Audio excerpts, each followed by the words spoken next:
তো করার কি দরকার, তাই না? কি বলেন আপনারা?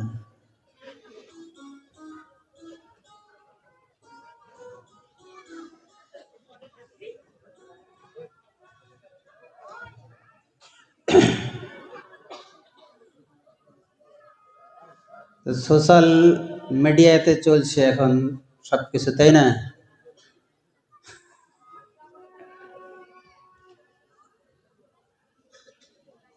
কেউ পালন ঠিক টাইমে করছে কিনা সেটা খবর রাখাটাও কি, অনেকেই টাইম পার করে, উত্তীর্ণ করে ব্রত সমাপন করছে বা কাজ করতেই আছে, রান্না করছে, এদিকে পালন টাইমের খেয়াল নেই। কিন্তু অম্বরীশ মহারাজের জীবন কাহিনী দিয়ে শিক্ষা দিলেন ভাগবত, যে ব্রত সমাপন করার ব্যাপারে আমাদের কতটা সিরিয়াস হওয়া উচিত।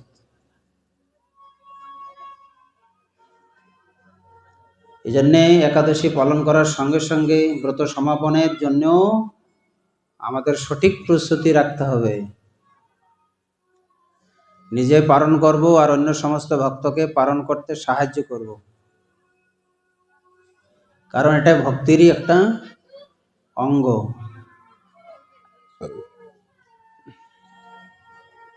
হতে পারে ভক্ত এক ভক্ত আরেক ভক্তকে আপনারা নিমন্ত্রণ করবেন যে আজকে আমার বাড়িতে সেবা নাও, এইভাবে পরস্পরের মধ্যে প্রীতির বন্ধনও বর্ধিত হবে, তাই না? আগের দিনে মানুষের মধ্যে ঝগড়া ফ্যাসাদ হতো না কেন? একজন আরেকজনকে নিমন্ত্রণ করে খাওয়াতো পেট ভরে। কারো বাড়িতে বেড়াতে গেলে না খাইয়ে আসতে দেবে না।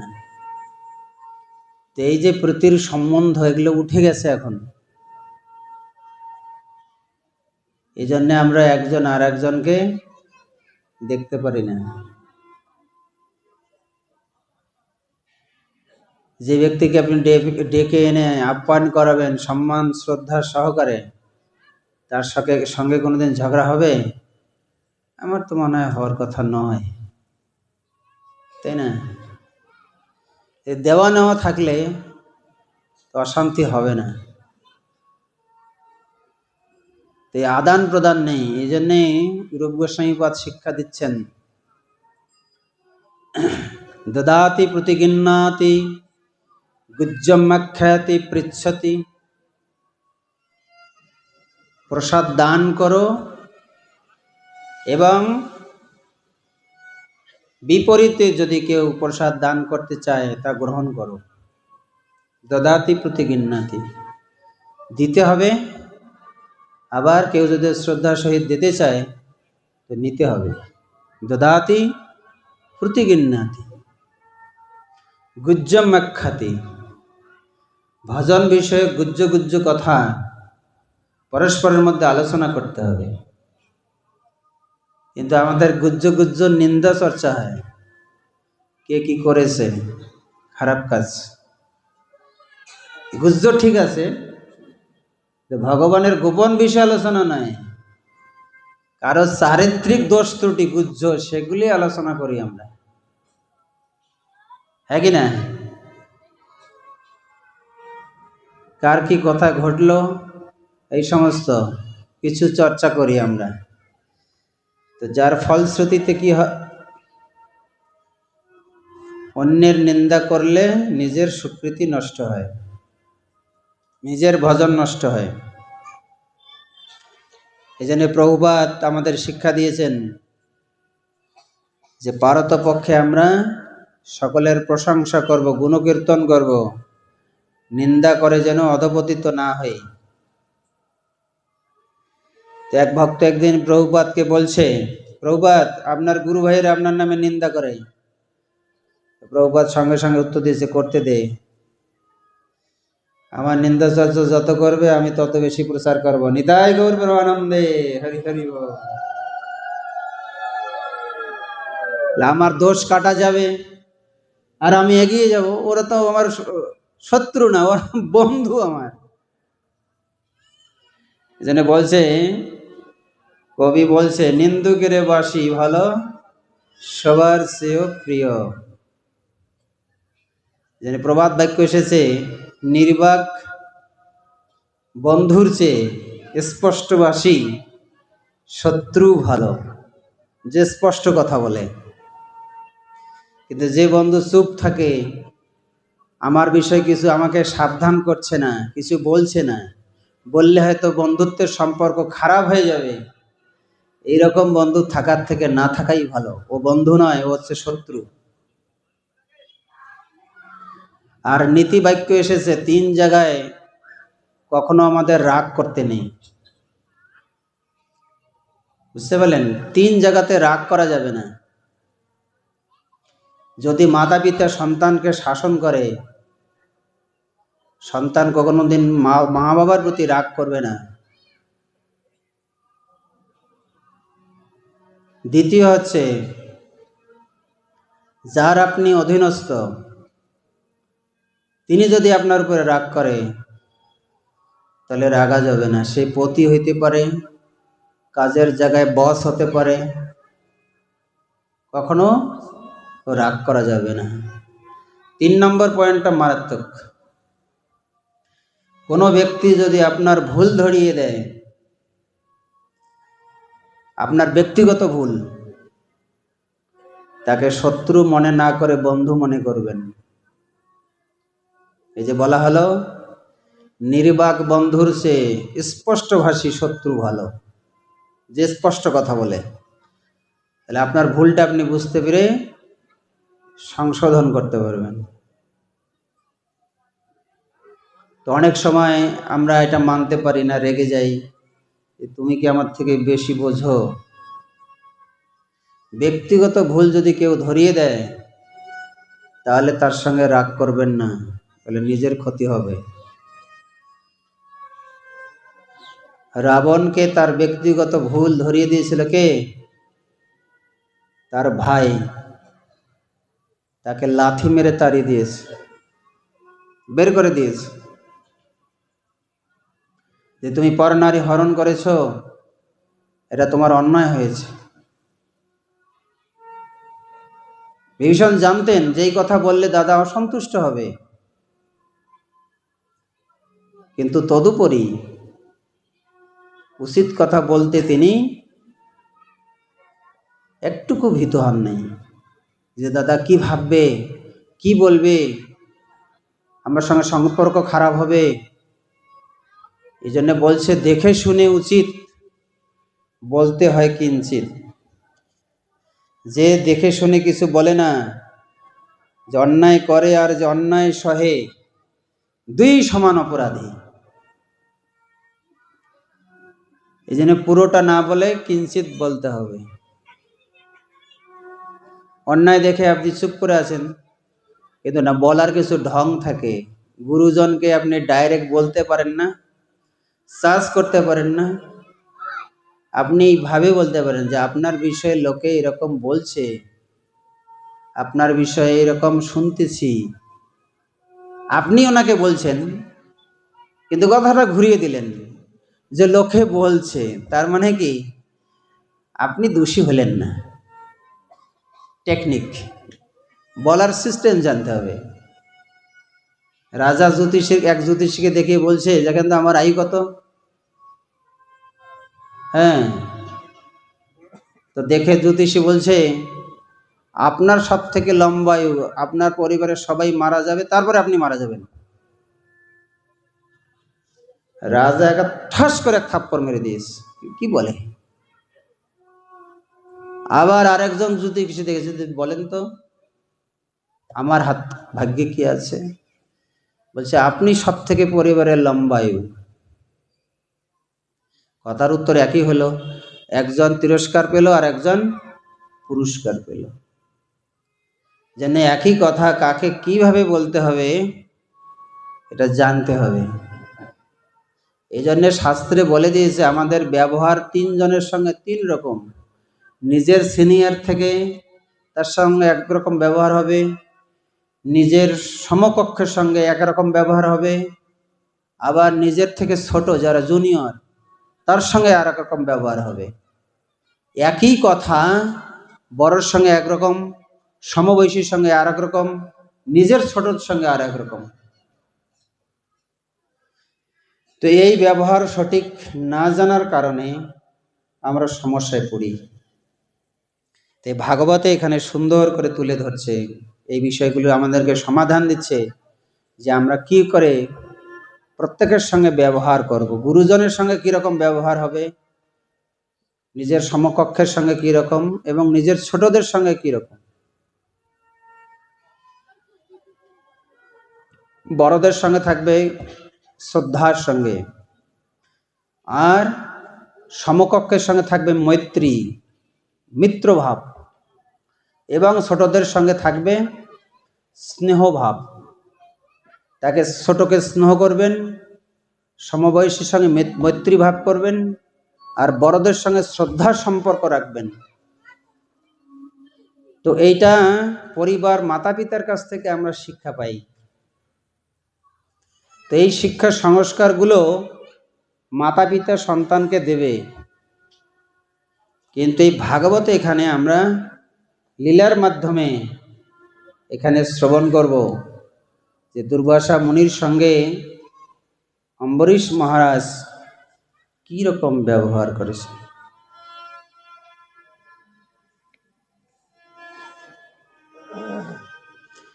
তো পূর্বেই আমি বলেছিলাম যে 1 বছর অম্বরীশ মহারাজ না খেয়ে এক জায়গায় দণ্ডায়মান থাকলেন। আমরা এখানে ভাগবতে পেয়েছি পরীক্ষিত মহারাজ 7 দিন না খেয়ে না ঘুমিয়ে অনবরত ভাগবত শ্রবণ করেছেন সুখদেব গোস্বামীর মুখে। কিন্তু অম্বরীশ মহারাজ 1 বছর খায়নি, ঘুমায়নি, শোয়নি, একই জায়গায় দাঁড়িয়েছিল। দেখুন কত বড় তপস্বী। যবে দুর্বাসা ঋষি ফিরে এসেছে, তার চরণে এসে পড়েছে, ক্ষমা চেয়েছে, তখন সমাধান হয়েছে, তখন তাকে সেবা করিয়ে তারপরে সেবা নিজে করেছেন।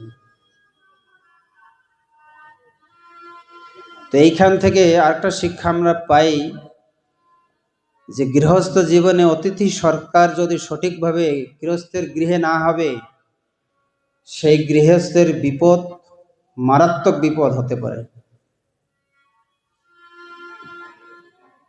গৃহস্থ যদি অতিথি সেবা সৎকার সঠিকভাবে না করতে পারবে, তার জন্য আশু বিপদ তার সম্মুখে। এই জন্য সীতা দেবী হরণকালে রাবণ একটা টিক্স লাগিয়ে দিয়েছেন, বলছে তুমি আমাকে দান করো, না আমি বাইরে যেতে পারবো না, লক্ষণ রেখা পার করে যেতে পারবো না, যে না তুমি রেখা পার করে যদি এসে না দেবে তা আমি তোমার দান নেব না, বরং তোমাকে আমি অভিশাপ দেব, তোমার বংশ নাশ হয়ে যাবে। আর লক্ষণ তাকে নিষেধ করেছিল, গণ্ডি পার হবে না, যত সমস্যা আসুক। কিন্তু সীমারেখা পার করে তিনি চলে গেছেন। তার কারণ ওই যে রাবণ ভয় দেখিয়েছে, ব্ল্যাকমেল করেছে তাকে, তুমি যদি আমাকে দান না করবে, খেতে না দেবে, তোমার বংশ আমি শেষ করে দেব। তাই তিনি নিজের বিপদ জেনে যে আমারই বিপদ হোক, আমার পূর্বপুরুষগণের যেন নরকগতি না হয়, তিনি নিজের বিপদ মেনে নিয়েছেন, কিন্তু বংশের পূর্বপুরুষদের যাতে কোনো অধোগতি না হয় এমন কর্ম তিনি করেননি। এর থেকে কি শিক্ষা? এর থেকে নারীকে বলা হয়েছে দুহিতা, 2 কুলের হিত সাধন করবে, শ্বশুরকুল, পিতৃকুল। একজন মা বংশকে উপরে নিয়ে যেতে পারে, আবার ডাউন করতে পারে, বংশকে নরকে নিয়ে যেতে পারে, পূর্বপুরুষদেরকে। তো এই জন্যে আমাদের যে শিক্ষা, মাতা পিতা সন্তানকে যেভাবে দেবে সেই রকম সংস্কার নিয়ে তারা বড় হবে। এই জন্য সংস্কার দেওয়া খুব জরুরি, যে সঙ্গে প্রত্যেকের সঙ্গে কীরকম ব্যবহার করবে।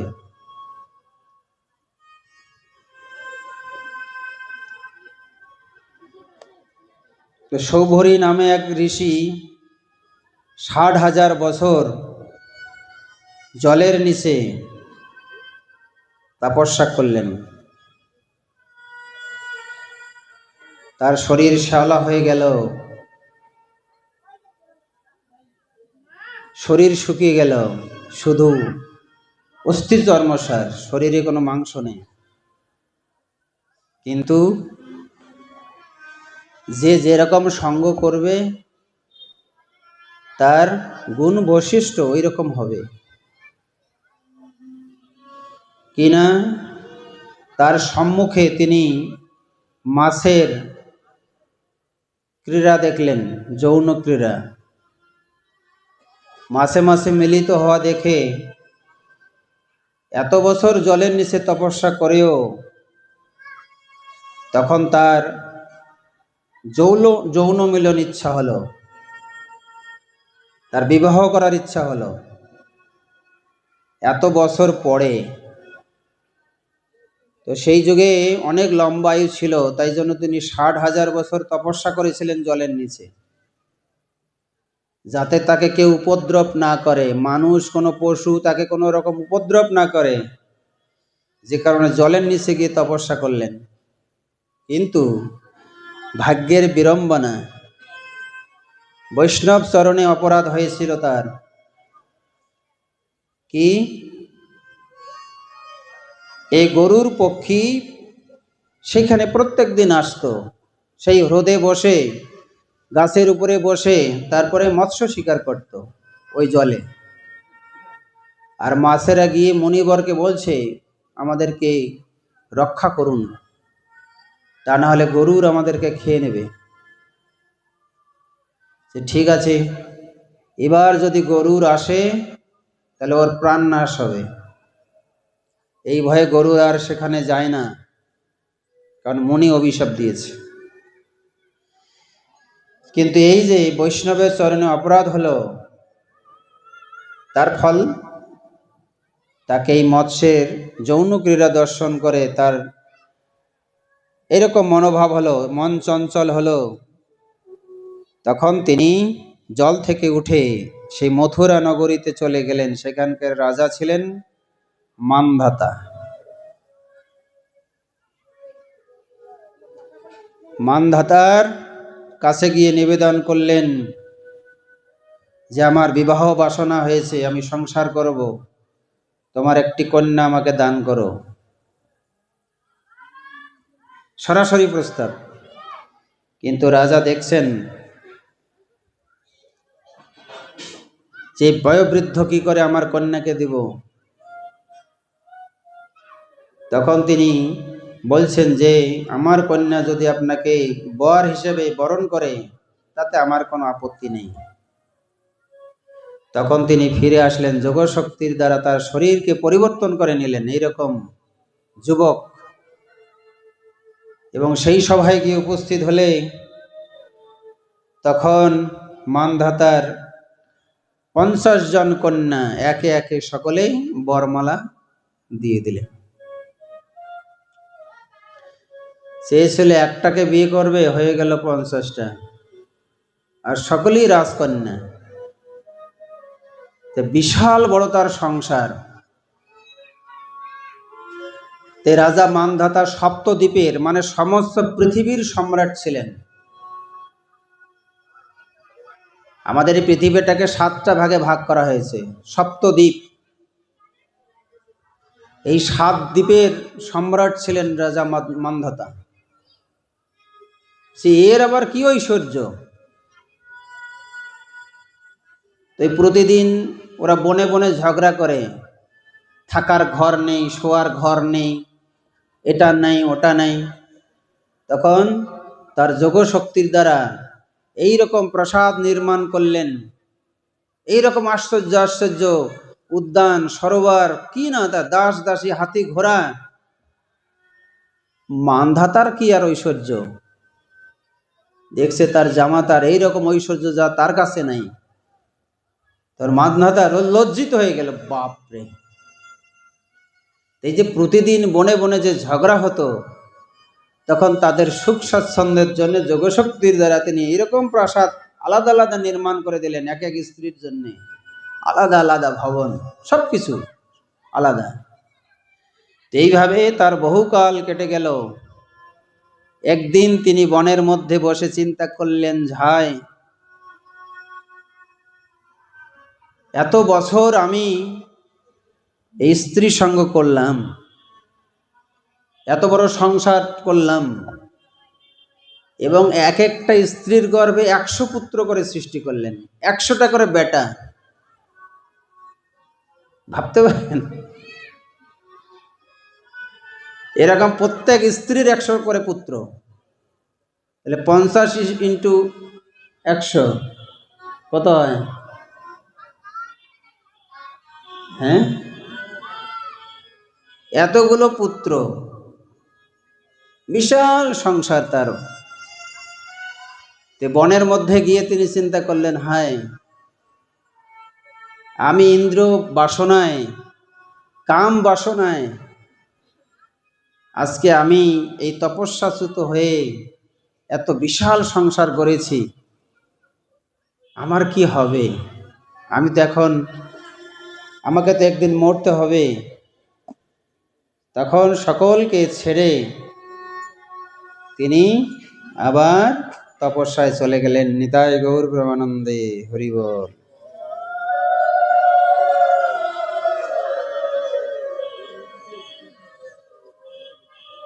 গৃহস্থ লোকেরা বলে সংসার ধর্ম বড়, যারা মন্দিরে থাকে তোরা বিয়ে টিয়ে করলো না, সংসার করলো না, মাঝে মাঝে আমাদের সামনে বলে যে সংসার ধর্মই তো প্রভু বড়, তাই না? বলেন কি না? সংসার ধর্ম বড় না? বড় তো, হ্যাঁ কি না? সংসার ধর্ম বড়। আমি বলি, সংসার ধর্ম বড়, তাহলে একটা বিয়ে কেন করো? একটা কেন তাহলে? একটা মানে তো ছোট সংসার, 2টা বাচ্চা, একটা বাচ্চা, একটা বউ, এটা ছোট সংসার। বড় সংসার কই হলো? সৌভরির মতো এরকম 50টা বিয়ে করো, এরকম বিশাল বংশ তৈরি করো, তাহলে তো সংসার ধর্ম বড়, তাই না? হ্যাঁ কি না? বিয়ে করলে যে সংসার ধর্ম বড় হয়, তাহলে একটা কেন, অনেক বেশি বিয়ে করো, তাই না? আবার প্রশ্ন করে, সবাই যদি ব্রহ্মচারী সন্ন্যাসী হয়ে যায়, মেয়েগুলোকে বিয়ে করবে কে?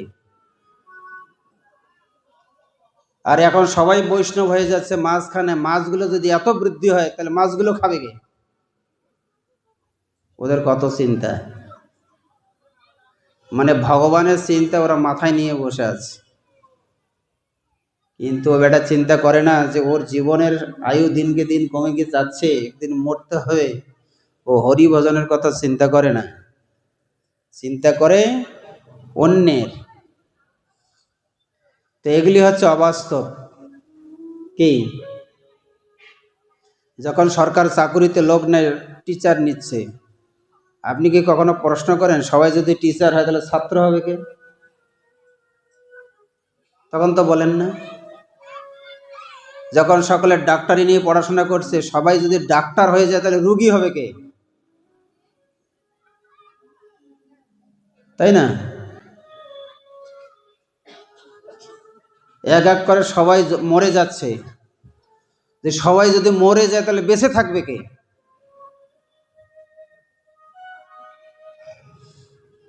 গাড়িতে উঠলে যদি অ্যাক্সিডেন্ট হয়, তাহলে গাড়িতে উঠবে কে? গাড়ি ওঠা বন্ধ হয়েছে। মানুষের অবাস্তব চিন্তা, অবাস্তব বিচার, যেগুলি কোনোটাই বাস্তবতার সঙ্গে মিল খায় না।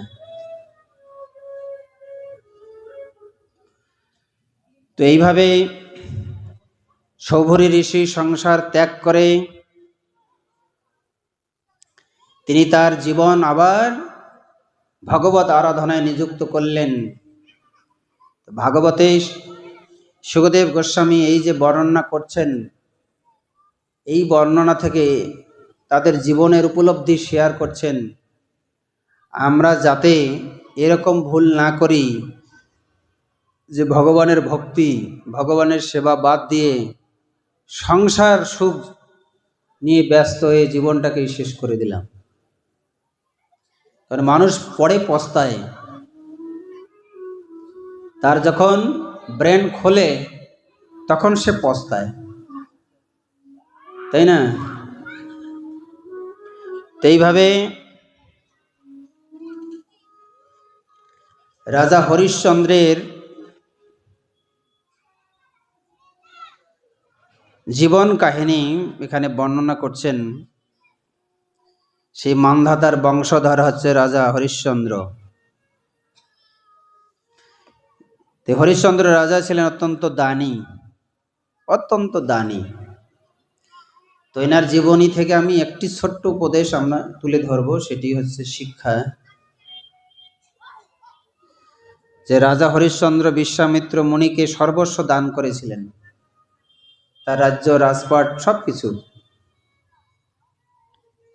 তার অপরাধ ছিল বিশ্বামিত্রের যে বাগিচা, ফুল বাগানে ওই প্রতিদিন অপ্সরাগণ এসে ফুল তুলে নিয়ে যেত। বনের ভিতরে তার আশ্রম ছিল। তো এরকম মন্ত্রপুত করে রাখছে, ওই অপ্সরাগণ ফুল তুলতে এসে ওরা অনেক অনিষ্ট করত। তো মণি এরকম করে রাখছে, ওখানে হাত দেওয়ার সঙ্গে সঙ্গে কি হয়েছে, কারেন্টে হাত দিলে যেরকম হয়, বন্দী হয়ে গেছে। আর রাজা হরিশ্চন্দ্র শিকার করতে গিয়ে এই তিনজন রমণীকে দেখেছে। ওগো কে আছো, রক্ষা করো, কাতর ভাবে বলেছে। কালকে আমি পয়েন্ট বলেছিলাম যে বুদ্ধি ভগবানকে দিতে চেয়েছিলেন, ভগবান নারী পুরুষকে বুদ্ধি দিতে চেয়েছিলেন, কিন্তু মাতাজিরা বুদ্ধি নেয় নাই। শুনেছেন কালকে? বেটা ছেলেরা বুদ্ধি পেয়ে কি করেছে? ব্রহ্মা বলছেন বেটা ছেলের বুদ্ধি কাজে লাগবে না, তোমরা যদি এই তিনটে অ্যাক্টিং করতে পারো। কালকে বলেছিলাম না, কোনো নারী যদি মিষ্টি হাসি দেবে, পুরুষ মনে করে ও হাসে, তার মানে আমাকে ভালোবাসে।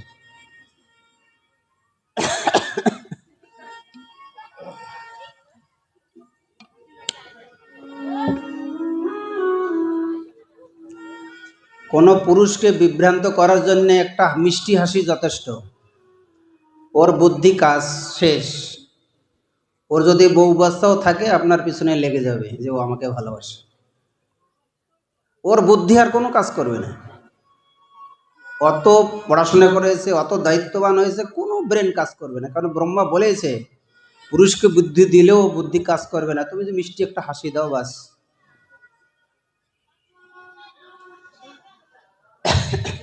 দ্বিতীয়টা হচ্ছে কান্না। পুরুষের ইমোশন নিয়ে খেলতে পারে নারী, করে কান্না করবে, পুরুষ বুঝে গেল একে মানাইতে হবে। বুঝতে পারেন? একটু কান্না, একটুতে চোখের জল এসে যাবে। এই অপ্সরাগণ ক্রন্দন ভাবে বলছে, ওগো কে আছো, আমাদের রক্ষা করো। রাজা হরিশ্চন্দ্র গলে গেছে, মন গলে গেছে, কিন্তু জানে না যে ওখানে অভিশপ্ত আছে। ওকে মুক্ত করলে ঋষির হাতে পড়তে হবে ওকে। তো নীতিশাস্ত্র বলছে, চাণক্য নীতি, যে পথে নারী বিবর্জিতা। কোনো অপরিচিত নারীকে আপনি সাহায্য করতে যাবেন না, কোনো পুরুষ, তাহলে আপনি বিপদে পড়বেন। এইরকম কত ঘটনা হচ্ছে এখনকার দিনে। সরল মনে পুরুষেরা অপরিচিত নারীকে সাহায্য করতে গিয়েও বিপদে পড়ে গেছে। এই জন্য চাণক্য নীতিশাস্ত্র বলছে পথে নারী বিবর্জিতা। অপরিচিত পথে কোনো নারী যদি আপনার কাছে এইরকম আপনি দেখেন বিপদ, আপনি বাঁচাতে গিয়ে আপনি বিপদে পড়তে পারেন, উল্টে আপনাকে ফাঁসিয়ে দিতে পারে। এই জন্য সাহায্য করার আগে বিচার করে সাহায্য করবেন, নাহলে বিপদ আসুক। ঠিক হরিশ্চন্দ্র রাজার এই ঘটনাই ঘটেছিল। যখন মুক্ত করতে গেলেন, মুক্ত হয়ে গেল, ওরাও চলে গেল। এইবার বিশ্বামিত্র মুনি ধরে ফেললেন কে করছে এই কাজ। ও ধ্যানেতে জেনে গেছে যে হরিশ্চন্দ্র রাজা ওদের মুক্তি করেছে। বাস রেগে গিয়ে তার রাজসভায় গিয়ে হাজির, বিশ্বামিত্র, তুমি আমার বন্দেকে মুক্ত করেছ, তুমি এত বড় দানী, ঠিক আছে। তখন বলছে ক্ষমা, শর্ত দিয়েছে তোমার রাজ্য রাজপাট আমাকে দান করতে হবে। ঠিক আছে, তবু ক্রোধ তো থামুক, অভিশাপ তো না দিক। ঠিক আছে, রাজ্য রাজপাট আপনাকে আমি দিয়ে দিব, নিয়ে নেন আপনি, যে এখন থেকে এই রাজ সিংহাসন রাজ্যপাট সমস্ত কিছু আমার। তো দান হয়ে গেল, বলছে দক্ষিণা দাও। তখন রাজকোষ থেকে টাকা আনতে গেছে। এ দাঁড়াও দাঁড়াও দাঁড়াও দাঁড়াও, কোথায় যাচ্ছ? এই রাজ্যের রাজা আমি, রাজ সিংহাসন আমার, রাজকোষ আমার, সব কিছু আমার। তুমি রাজকোষ থেকে টাকা দান করতে পারবে না। যাও বাজারে নিজেকে বিক্রি করো, ওই বিক্রি করা অর্থ আমাকে দেবে। তখন কাশিতে কে কিনবে তাকে? ওই ডোমের কাছে যে মৃতদেহ সৎকার করে, ওই ডোমের কাছে গিয়ে বিক্রি হয়েছে হরিশ্চন্দ্র রাজা। প্রতিদিন যে ওই দশাশ্বমেধ ঘাটে মৃতদেহ আসত, ওদের করি নিত ট্যাক্স, আর মৃতদেহ সৎকার করিয়ে দিতে হতো। তো নিজেকে বিক্রি করে সেই টাকা নিয়ে এসে দিয়েছে, তাতে সন্তুষ্ট হয়নি। এ তোমার স্ত্রী? তখন তার স্ত্রীকে এক ব্রাহ্মণ গৃহে বিক্রি করেছে। তার স্ত্রীর নাম ছিল সব্যা, আর তার পুত্রের নাম ছিল রোহিদাস। ছোট্ট কিশোর শিশু ওই ব্রাহ্মণ পরিবারে দাসী হিসেবে কাজ করত, কিন্তু ছেলেটাকে নিতে চায় না। ও প্রতিদিন ফুল তুলে দিত, বাগান থেকে ফুল তুলে ব্রাহ্মণের পূজার আয়োজন করে দিত। একদিন সেই পুত্র, এত কষ্ট জীবন, ওই মাকে যা খেতে দিত সেই খাবার মা বেটায় ভাগ করে খেত। তো কোথায় রাজরানী আর কোথাও হয়ে গেল দাসী, এরকম জীবন।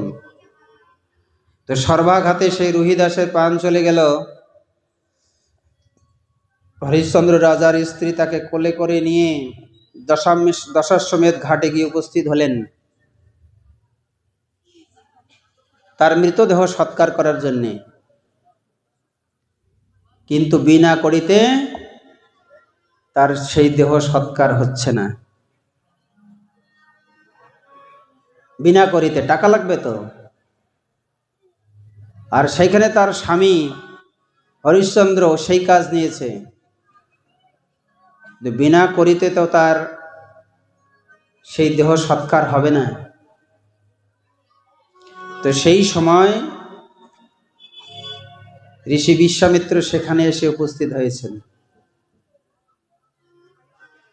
এই যে তাদের এত দুঃখ কষ্ট, এরকম জীবন,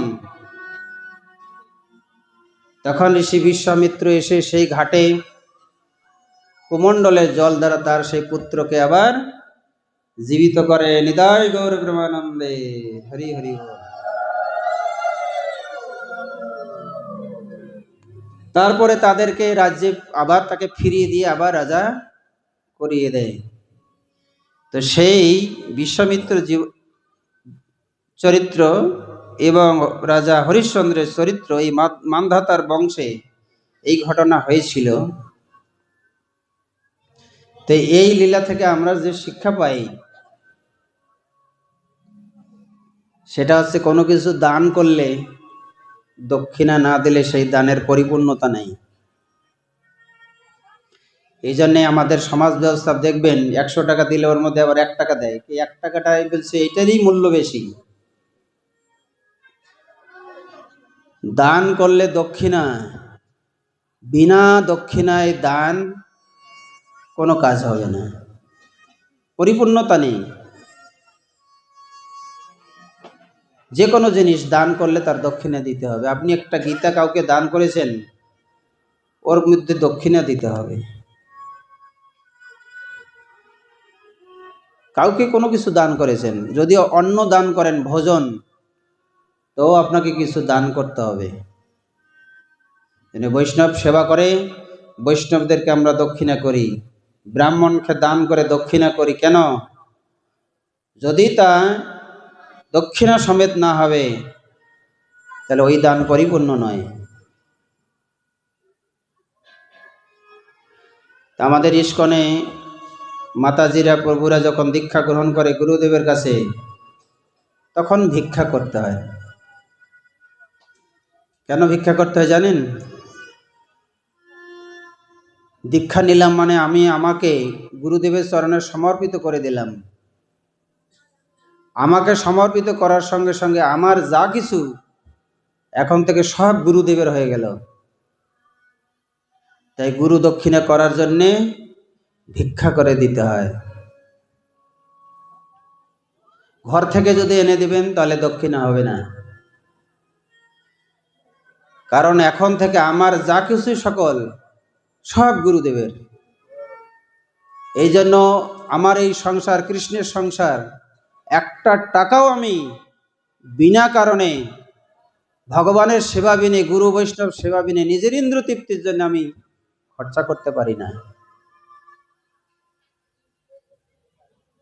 আমি যা কিছু আয় করছি এটা আমার নয়, সব গুরুদেবের। যারা এইভাবে গুরুদেবের চরণে আত্মসমর্পিত হয়েছে, তারা একটা টাকাও বিনা কারণে খরচা করবে না, অযথা খরচা করবে না। কারণ সেটা যদি সে করবে, গুরুর কাছে হিসাব দিতে হবে। তো রাজা হরিশ্চন্দ্রের জীবনী আমাদেরকে এইভাবে শিক্ষা দেয় যে আমরা আমাদের এই দেহ, আমাদের এই সংসার, স্ত্রী পুত্র সব গোবিন্দের, এগুলি কোনোটাই আমাদের নয়, আমার নয়।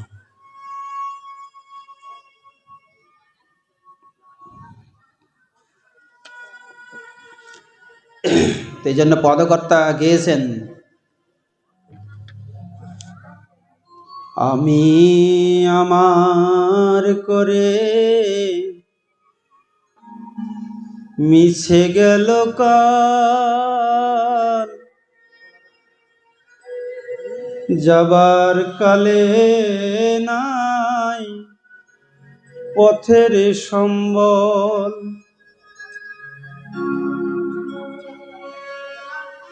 আমি আমার করে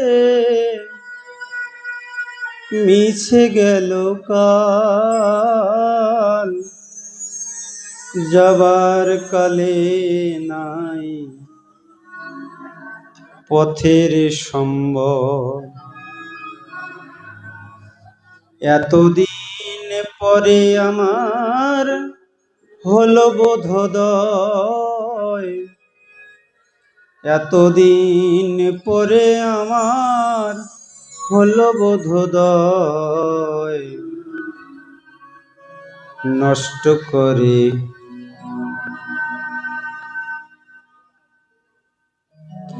বড় কষ্ট হয় আমার, বড় কষ্ট হয়।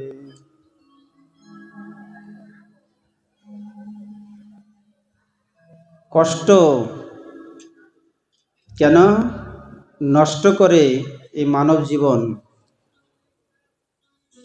হেলায় হারানো, হারানো হেলায়।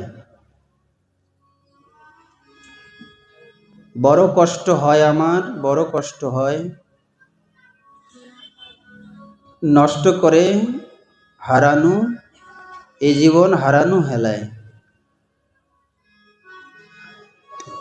তো উপলব্ধি থেকে গাইছে কে? পদকর্তা। বড় কষ্ট হয় আমার, বড় কষ্ট হয়। কষ্টটা তখনই উপলব্ধি হয় যখন তার ভগবত তত্ত্ব জ্ঞান উপলব্ধি হয়। তখন উপলব্ধি হয় কি আমার এই জীবন আমি কিভাবে নষ্ট করে দিলাম।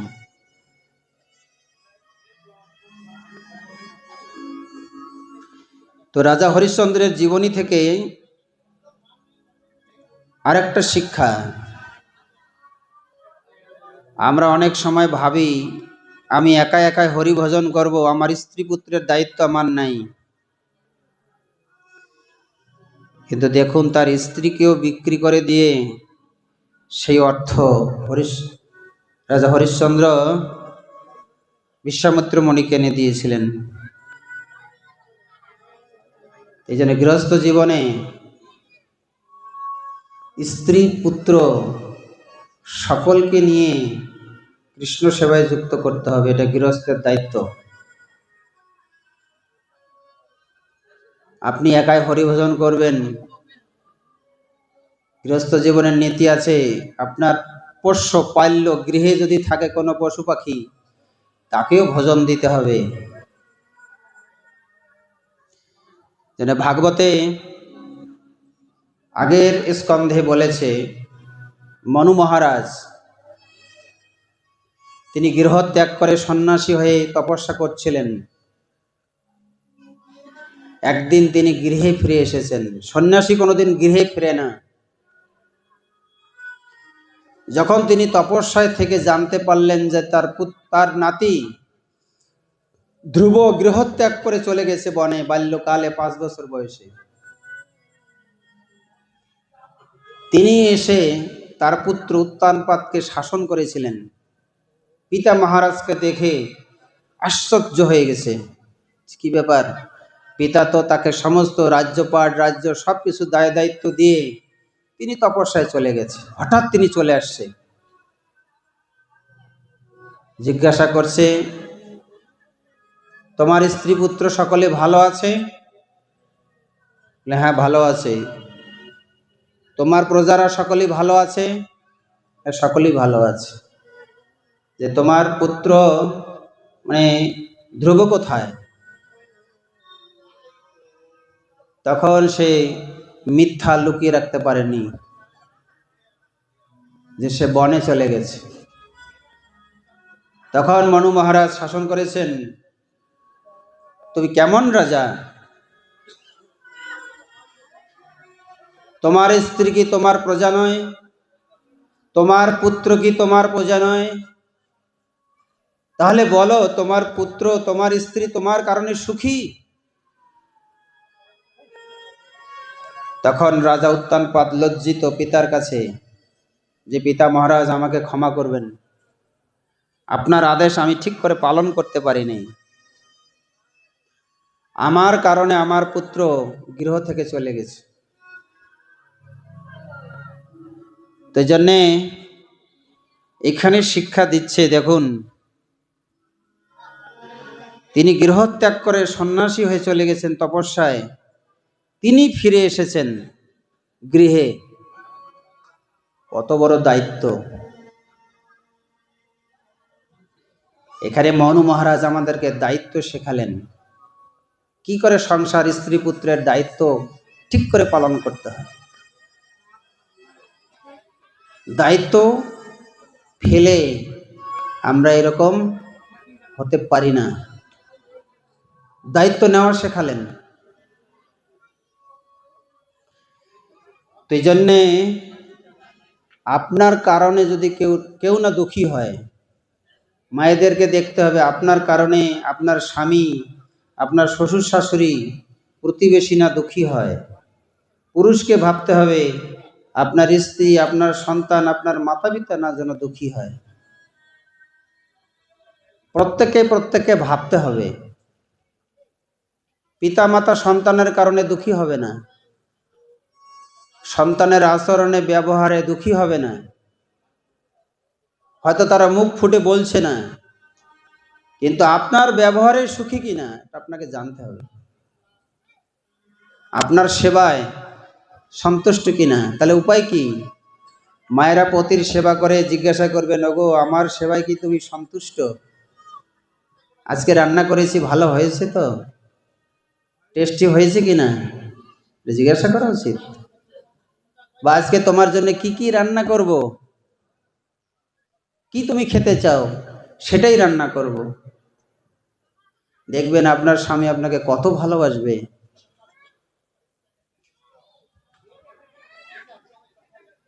এই জন্য উভয়ের প্রতি যদি সেবা ভাব থাকবে, তাহলে কেউ কোনোদিন দুঃখী হবে না।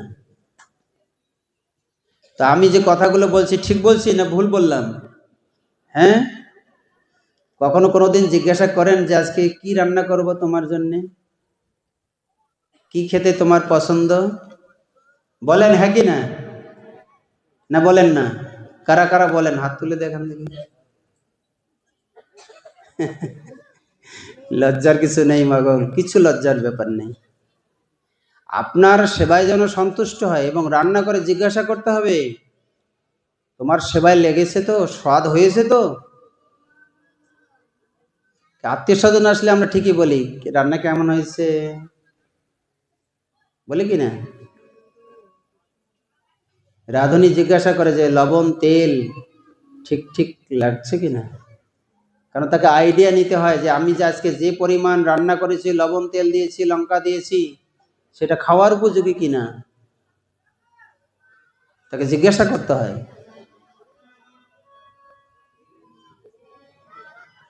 এটা লজ্জার কিছু নেই। তেমনি পুরুষকেও জিজ্ঞাসা করতে হবে যে তুমি সারাদিন এত পরিশ্রম করো ঘরে, তুমি একটু বিশ্রাম নাও, আজকে আমি রান্না করব। হবে? বেটা ছেলেরা বলবে হ্যাঁ আজকে তুমি রেস্ট করো, আমি রান্না করে তোমাকে সেবা দেব? হবে? এইরকম ব্যবহার যদি করতে পারেন পরিবারে, দেখবেন সংসারে কত শান্তি সুখ বয়ে আসছে, আপনি ভাবতে পারবেন না। একজন আরেকজনের ব্যথা বুঝতে হয়। যারা এই রকম ব্যবহার করে তারা পরিবারের সুখী, তার অভাব বুঝতে পারে।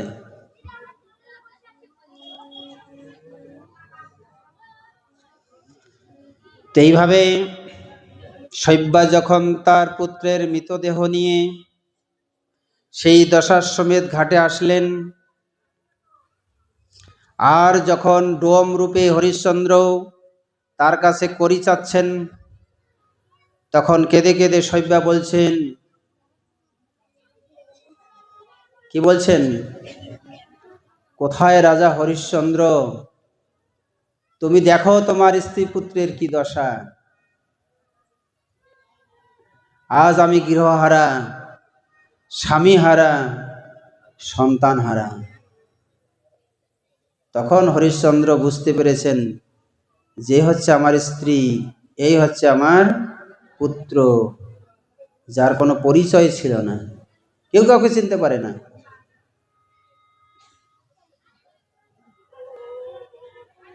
তো এই যে তাদের যে দুঃখ দেখে তখন ঋষি বিশ্বামিত্রের মন গলে গেল এবং তারা রাজ্য রাজপাট সব ফিরে পেয়েছিলেন। তো এই যে জীবনীতে যে এতগুলি শিক্ষা আমাদের দিয়েছে ভাগবত, এর থেকে আমাদের সাবধান হতে হবে এবং কিভাবে আমরা আমাদের জীবন প্রতিপালন করব তার থেকে শিক্ষা গ্রহণ করতে হবে। হরে কৃষ্ণ কৃষ্ণ কৃষ্ণ হরে হরে, হরে রাম রাম রাম হরে হরে।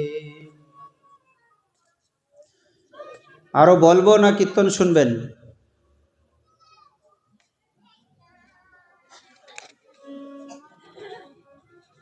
কারা কারা ভাগবত কথা শুনবে হাত তোলো। আর কারা কারা কীর্তন শুনবে? আমাদের কীর্তন টিম রেডি আছে, সব সময় রেডি আছে, যেটা বলবেন সেটা হবে।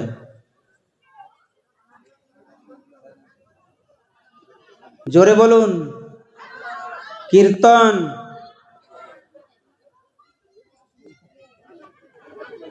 ওরা বলবে তাহলে আমাদের পছন্দ করেন না।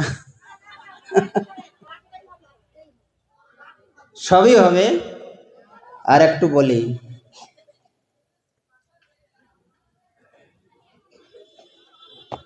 ভাগবতের এত লীলা আছে, একটু সময় আর কটা বলতে পারি।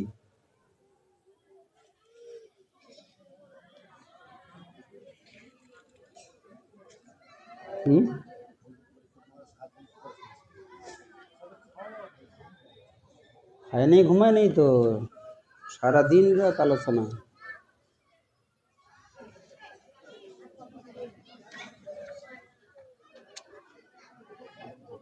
জয় কৃষ্ণ কানাইয়া লাল কি, জয় মা যশোদা কি।